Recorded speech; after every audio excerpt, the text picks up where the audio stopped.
बिस्मिल्लाहिर्रहमानिर्रहीम। अस्सलाम वालेकुम dear student, mister Nadeem Ahmad is here. आज biology 9th class chapter number 1 और lecture number 7।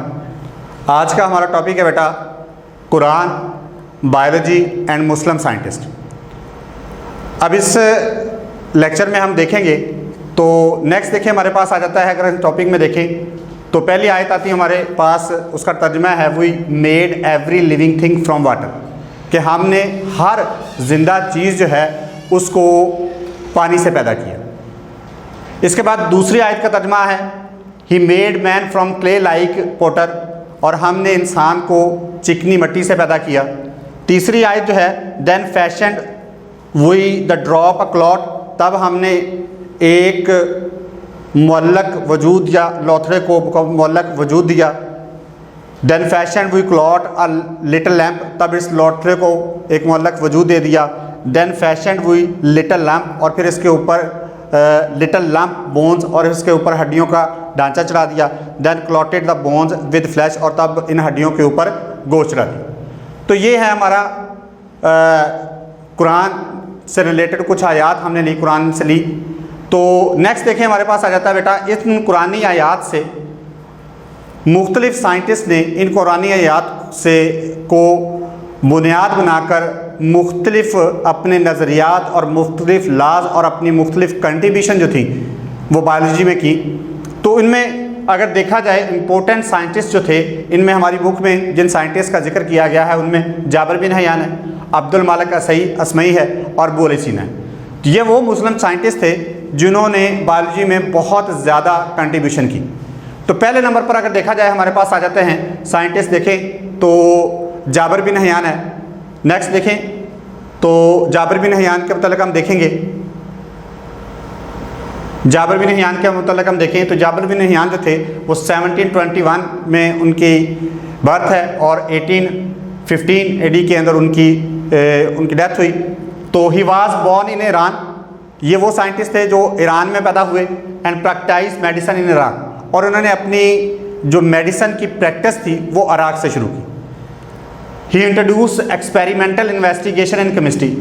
Jabir bin Hayyan को बहुत बड़ा साइंसदान माना जाता है क्योंकि इन्होंने केमिस्ट्री के अंदर भी बहुत सारी कंट्रीब्यूशन की और एक्सपेरिमेंटल इन्वेस्टिगेशन जो थी वो केमिस्ट्री के अंदर इन्होंने दरियाफ्त की।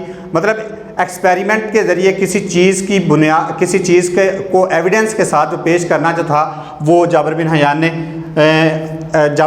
बताया। And also wrote a number of books, और उन्होंने बहुत सारी किताबें लिखी, पौधों के मतलब भी थी और वो एनिमल्स के मतलब भी थी। इनकी सबसे बड़ी कंट्रीब्यूशन जो थी his famous book are Al Nabatat, जो पौधों के मतलब है, और अल हैवान, जानवरों के मतलब है। चूँकि ये अरब से तल्लक रखने वाले साइंसदान थे इसलिए अल नबातात जो है वो अरबी में लिखी गई और अल हैवान भी अरबी में लिखी गई इनकी बुक है। तो नेक्स्ट साइंटिस्ट देखिए हमारे पास आ जाते हैं Abdul Malik Asmai. He is considered the first Muslim scientist who studied animal in detail. ये पहले मुसलमान साइंसदान हैं जिन्होंने एनिमल्स को बहुत सारी डिटेल के साथ उसकी स्टडी की, और इन्होंने सबसे ज़्यादा जो डिटेल में स्टडी की थी वो चींटियों यानी आंट लाइफ के मतलब इन्होंने बहुत डिटेल से बयान किया था। तो हिज फेमस राइटिंग, इनकी सबसे मशहूर बुक जो थी वो अली सीना की अल इबल, ये भी अरब से तल्लक रखने वाले साइंसदान हैं इसलिए इन्होंने अपनी तमाम बुक्स जो थी अरबी में लिखी। तो अल इबल, इबल अरबी में हम घोड़े को ऊँट को कहते हैं। इसके बाद अल खेल, घोड़े को कहा जाता है अरबी में।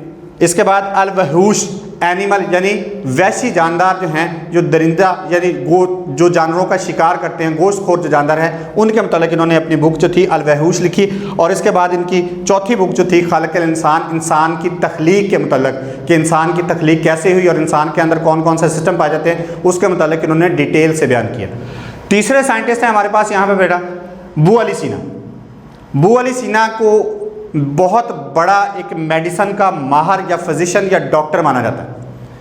ही is honoured as the founder of medicine, और इन्हें मेडिसिन यानी ये तो पहले मुस्लिम साइंसदान थे जिन्होंने पहली दफ़ा किसी शख्स को मेडिसिन जो थी वो बाकायदा तौर पर एक नुस्खा लिख कर दिया था, यानी मेडिसिन जो थी वो तजवीज़ करके दी। And called Avicenna in the west, और इन्हें एविसिना के नाम से, मगरब जो थी वो उनको एविसिना के नाम से पुकारती थी, यानी बहुत बड़ा डॉक्टर या बहुत बड़ा physician. He was a physician, philosopher, astronomer and poet. और ये बहुत अच्छे डॉक्टर के साथ, एस्ट्रोनॉमर के साथ, फिलोसफर के साथ ये बहुत अच्छे शायर भी थे।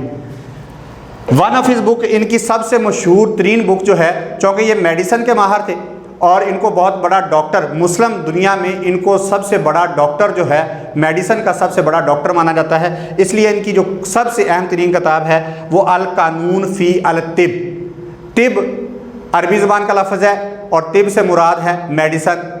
तो इनकी बुक जो थी अल कानून फ़ी अल तिब अद्वियात के मुतल्लिक़ थी। इज़ नॉन एज द कानून ऑफ मेडिसन इन वेस्ट, और मगरब में आज भी इनकी जो किताब है उसको रीढ़ की हड्डी की हैसियत हासिल है, यानी वो बहुत ही ज़्यादा अहमियत की हामिल। तो ये थे बेटा हमारे आज के मुस्लिम साइंटिस्ट। तो आज का लेक्चर हमारा इतना ही था। नेक्स्ट लेक्चर के साथ मुलाकात होगी। ओके बेटा, अल्लाह हाफिज़।